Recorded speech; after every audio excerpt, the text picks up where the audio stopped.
ಪ್ರೀತಿಯನ್ನಿಟ್ಟು ಮಂಕುತಿಮ್ಮನ ಕಗ್ಗವನ್ನು ಕೇಳುತ್ತಿರುವ ಎಲ್ಲ ಕೇಳುಗರಿಗೂ ನಮಸ್ಕಾರ. ಎಲ್ಲರಿಗೂ ನಮಸ್ಕಾರ. ಜ್ಞಾನವೇ ಬೆಳಕು ಮಂಕುತಿಮ್ಮನ ಕಗ್ಗ ಸರಣಿ ಕಾರ್ಯಕ್ರಮ 281ನೇ ಸಂಚಿಕೆ. ನಾನು ನಿಮ್ಮೊಂದಿಗೆ ಕರುಣಾಕರ ಬಳಕೋರು. ಕಗ್ಗ ಗಾಯನಕ್ಕೆ ಧ್ವನಿಯಾಗಿದ್ದಾರೆ ವಿದ್ವಾನ್ ಸುರೇಶ್ ರಾವ್ ಅತ್ತೋರು. ಬನ್ನಿ ಕೇಳುಗರೆ, ಈ ದಿನದ ಕಗ್ಗ ಮಾಲಿಕೆಯಲ್ಲಿ ಮಾನ್ಯ DVG ಅವರ ಕಗ್ಗವನ್ನು ಕೇಳಿ ಬರೋಣ. ಕ್ಷಣವೊಂದರಳೆ ಪೂರ್ತಿ ಕೊಲ್ಲುವುದು ಯಮಶೂಲ, ಕ್ಷಣವನನು ಕ್ಷಣ ಕೊಲ್ಲುವವು ಮೋಹ ಮಮತೆ. ಕ್ಷಣವೊಂದರೊಳೆ ಪೂರ್ತಿ ಕೊಲ್ಲುವುದು ಯಮಶೂಲ, ಕ್ಷಣವನನು ಕ್ಷಣ ಕೊಲ್ಲುವವು ಮೋಹ ಮಮತೆ. ಕುಣಿಕೆಯನು ನಿನ್ನ ಕೊರಳಿಗೆ ಹೂಡಿ ಚಿರಕಾಲ, ಅಣುವಣುವೆ ಬಿಗಿಯುವವು ಮಂಕುತಿಮ್ಮ. ಕುಣಿಕೆಯನು ನಿನ್ನ ಕೊರಳಿಗೆ ಹೂಡಿ ಚಿರಕಾಲ, ಅಣುವಣುವೆ ಬಿಗಿಯುವವು ಮಂಕುತಿಮ್ಮ. ಅಣುವಣುವೆ ಬಿಗಿಯುವವು ಮಂಕುತಿಮ್ಮ.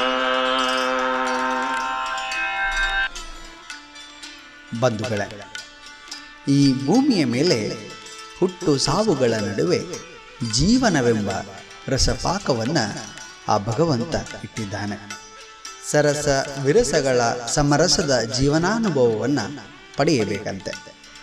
ಆದರೆ ಹುಟ್ಟು ಸಾವುಗಳ ಸಹಜ ಕ್ರಿಯೆಯಲ್ಲಿ ಯಮನ ಶೂಲವು ನಮ್ಮನ್ನು ಕೊಲ್ಲಲು ಕೇವಲ ಒಂದೇ ಒಂದು ಕ್ಷಣವು ಸಾಕು.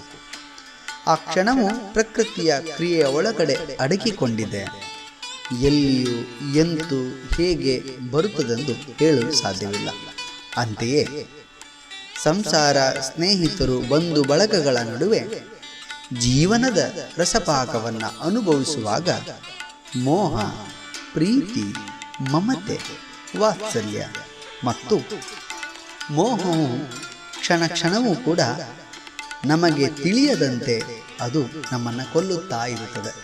ಹಗ್ಗದ ಕುಣಿಕೆಯು ಮೋಹ ಆಸೆಗಳ ನೆಪದಲ್ಲಿ ಕ್ಷಣ ಕ್ಷಣವೂ ಕೂಡ ಸ್ವಲ್ಪ ಸ್ವಲ್ಪವಾಗಿ ಅದು ನಮ್ಮ ಕುಣಿಕೆಯ ರೀತಿಯಲ್ಲಿ ಬಿಗಿಯುತ್ತಾ ಸಾಗುತ್ತಾ ಮುಂದುವರಿಯುತ್ತದೆ ಎಂಬ ವಿಚಾರವನ್ನು ಮಾನ್ಯ DVG ಅವರು ಈ ಕಗ್ಗದಲ್ಲಿ ಹೇಳುವುದನ್ನು ಕಾಣಬಹುದು.